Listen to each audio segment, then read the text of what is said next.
మాస్కోలో జరిగిన ఉగ్రవాద దాడి వెనుక ఎవరున్నారు? ఈ ప్రశ్నకు ఇప్పటికీ స్పష్టమైన సమాధానం దొరకలేదు. దాడి చేసింది తామేనంటూ ఇస్లామిక్ స్టేట్ సంస్థ ప్రకటించింది. అయితే ఈ విషయాన్ని రష్యా అధ్యక్షుడు పుతిన్ పెద్దగా పట్టించుకోలేదు. ఉక్రెయిన్ బలగాల్నే పుతిన్ అనుమానిస్తున్నారు. దాడికి పాల్పడిన వారిపై కఠిన చర్యలు తీసుకుంటామని పరోక్షంగా ఉక్రెయిన్ను ఉద్దేశించి పుతిన్ హెచ్చరికలు జారీ చేశారు. ఇదిలా ఉంటే ఉగ్రవాద దాడి అమెరికా పనేనన్న అనుమానాలు కూడా వ్యక్తమవుతున్నాయి. పుతిన్కు ఆగ్రహం వస్తే అంతిమంగా అది మూడో ప్రపంచ యుద్ధానికి దారి తీస్తుందన్నది ఒక అంచనా. ఈ నేపథ్యంలో ఆయుధాలు అమ్ముకోవడానికి, తద్వారా పెద్ద ఎత్తున ఆదాయం సమకూర్చుకోవడానికి అమెరికాయే వెనకుండి మాస్కోలో దాడి చేయించి ఉంటుందన్న అనుమానాలు వస్తున్నాయి. ఇందుకీ ఉగ్రవాద దాడి ఎవరి పన్నాగం? ఇస్లామిక్ స్టేట్ సంస్థ ప్రకటనలో వాస్తవం ఎంత? ఉక్రెయిన్ను పుతిన్ ఎందుకు టార్గెట్ చేస్తున్నారు? ఈ అంశాలపై ఇవాల్టి స్వతంత్ర ఫోకస్.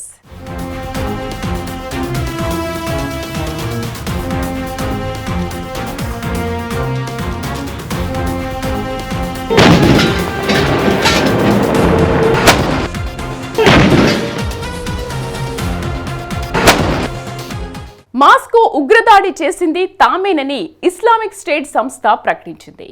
రష్యాలో ముస్లింల అణిచివేతకు నిరసనగా ఇస్లామిక్ స్టేట్ ఈ దాడికి పాల్పడినట్లు తెలుస్తోంది.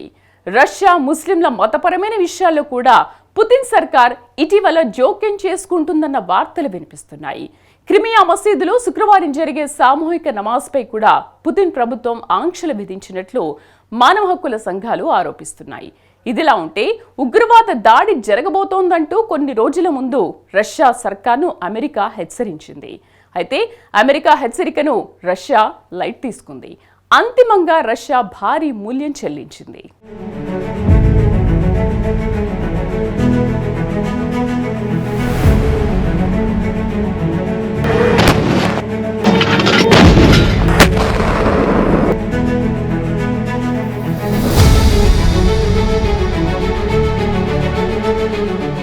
మాస్కో ఉగ్రదాడి ఇప్పటికీ ఒక మిస్టరీగానే మిగిలింది. ఉగ్రదాడి ఎవరు చేసి ఉంటారన్న అంశంపై రకరకాల కథనాలు వినిపిస్తున్నాయి. ఇదిలా ఉంటే క్రాకర్ సిటీ కన్సర్ట్ హాలులో దాడికి పాల్పడింది తామేనని ఇస్లామిక్ స్టేట్ ఖోరాసన్ ఉగ్ర సంస్థ ప్రకటించింది. ఐఎస్ఐఎస్-కే ఉగ్ర సంస్థే ఐసిస్గా ప్రపంచవ్యాప్తంగా పేరొందింది. ప్రపంచంలోని అత్యంత కరుడుగట్టిన 4 ఉగ్రవాద సంస్థల్లో ఐసిస్ ఒకటి.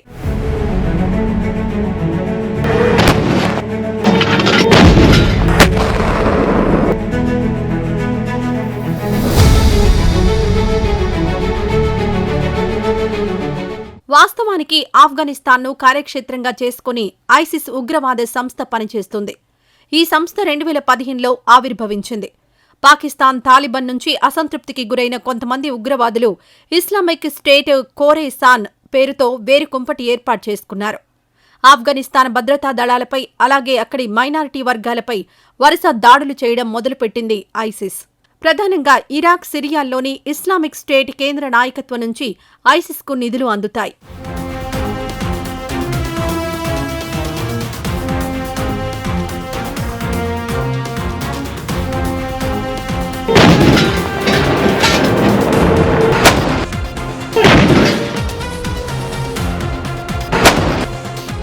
ఆఫ్ఘనిస్తాన్లోని అమెరికా సైన్యం ప్రవేశించాక ఇస్లామిక్ స్టేట్ ఉగ్రవాద సంస్థ కార్యకలాపాలు తగ్గాయి. అలాగే ఒకవైపు ఆఫ్ఘనిస్తాన్ కమాండోలు, మరోవైపు తాలిబాన్ల నుంచి ఐసిస్కు తీవ్ర ప్రతిఘటన ఎదురైంది. దీంతో కొంతకాలం పాటు ఐసిస్ పేరు ఎక్కడా వినపడలేదు. అయితే ఆఫ్ఘనిస్తాన్ నుంచి అమెరికా బలగాలు నిష్క్రమించడం, ఆ తర్వాత తాలిబాన్ల పాలన మొదలయ్యాక మళ్లీ ఇస్లామిక్ స్టేట్ ఉగ్రవాద సంస్థ కార్యకలాపాలు పుంజుకున్నాయి. ఈ నేపథ్యంలో ఆఫ్ఘనిస్తాన్ బయట కూడా ఆపరేషన్స్ మొదలుపెట్టింది ఇస్లామిక్ స్టేట్ ఉగ్రవాద సంస్థ.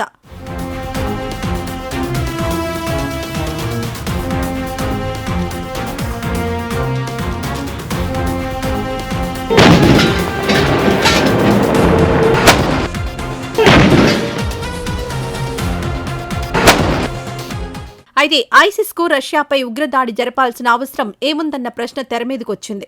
రష్యా అధ్యక్షుడు వ్లాదిమిర్ పుతిన్ వ్యవహార శైలి ఇస్లామిక్ స్టేట్ ఉగ్రవాద సంస్థకు ఆగ్రహం తెప్పించింది. దీనికి అనేక కారణాలున్నాయి. ప్రధానంగా 2015 నాటి సిరియా అంతర్యుద్ధంలో పుతిన్ జోక్యం చేసుకోవడంపై ఐసిస్ తీవ్ర అసంతృప్తి వ్యక్తం చేసింది. అప్పటికి సిరియా అధ్యక్షుడు బషర్ అల్ అసద్ను ఐసిస్ తీవ్రంగా వ్యతిరేకిస్తోంది. అయితే బషర్ అల్ అసద్కు మద్దతు ప్రకటించారు పుతిన్. ఈ పరిణామం ఐసిస్కు మింగుడు పడలేదు. పుతిన్పై ఇస్లామిక్ స్టేట్ సంస్థకు ఆగ్రహం రావడానికి ఇది మొదటి కారణం.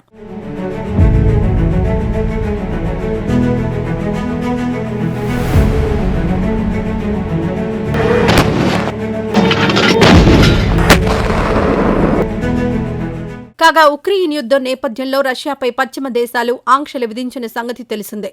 ఈ నేపథ్యంలో కొత్త వాణిజ్య మార్గాలను అన్వేషించింది పుతిన్ ప్రభుత్వం. ఇందులో భాగంగా ఆఫ్ఘనిస్తాన్ను పాలిస్తున్న తాలిబాన్లతో స్నేహపూర్వక సంబంధాలు పెట్టుకుంది రష్యా ప్రభుత్వం. సహజంగా ఆఫ్ఘనిస్తాన్ తాలిబాన్లంటే ఐసిస్ ఉగ్రవాదులకు గిట్టదు.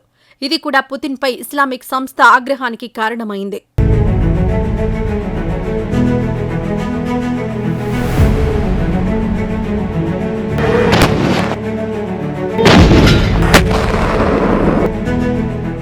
మరోవైపు రష్యాలోని ముస్లింలను పుతిన్ సర్కార్ అణచివేస్తుందన్న ఆరోపణలు కొంతకాలంగా వినిపిస్తున్నాయి.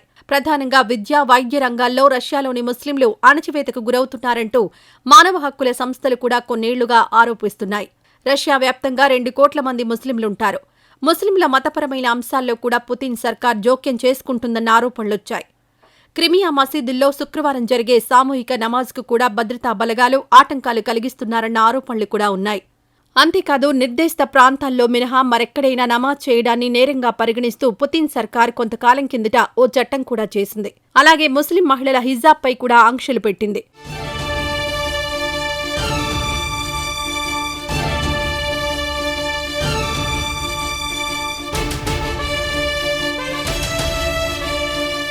ఒక దశలో అసలు ఇస్లాంలో హిజాబ్ సంప్రదాయం లేదంటూ పుతిన్ బహిరంగంగా వ్యాఖ్యానించారు. ఈ మొత్తం పరిణామాల నేపథ్యంలో పుతిన్ సర్కార్పై ప్రతీకారం తీర్చుకోవడానికి మాస్కోలో సంగీత కచేరీ జరుగుతుండగా ఇస్లామిక్ స్టేట్ సంస్థ ఉగ్రవాదులు దాడికి తెగబడినట్లు ఒక కథనం వినిపిస్తోంది. రష్యాకు సంబంధించి ఇస్లామిక్ స్టేట్ ఉగ్రవాద సంస్థ దాడులు చేయడం ఇదే తొలిసారి కాదు. 2022లో కాబూల్లోని రష్యా రాయబార కార్యాలయంపై ఐసిస్ టెర్రరిస్టులు ఆత్మాహుతికి పాల్పడ్డారు. ఈ దాడిలో 8 మంది చనిపోయారు.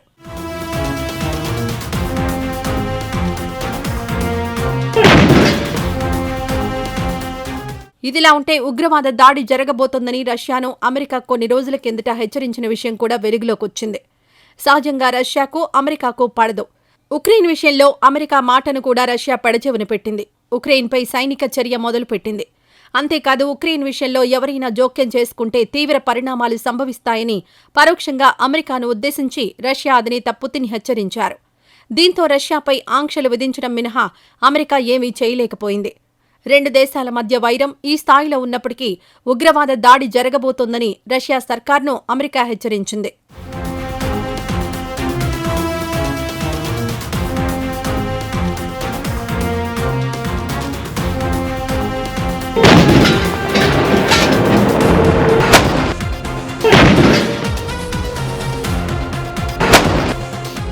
ఉగ్రవాద దాడులకు సంబంధించి ఏ దేశానికైనా ముందుగా సమాచారం అందితే మిత్రదేశాలు కాని వాటిని కూడా అప్రమత్తం చేయడానికి కొన్ని ప్రత్యేక మార్గాలుంటాయి. ఈ మార్గాల్లోనే రష్యాను అమెరికా హెచ్చరించింది. అయితే అమెరికా మాటపై విశ్వాసం లేని కారణంగా ఈ హెచ్చరికను పుతిన్ ప్రభుత్వం లైట్గా తీసుకుంది. ఫలితంగా భారీ మూల్యాన్ని చెల్లించింది రష్యా. అంతేకాదు రష్యా ప్రజలను భయపెట్టడానికి పశ్చిమ దేశాలు లేనిపోని హెచ్చరికలు చేస్తున్నాయంటూ పరోక్షంగా అమెరికానుద్దేశించి పుతిన్ వ్యాఖ్యానించారు.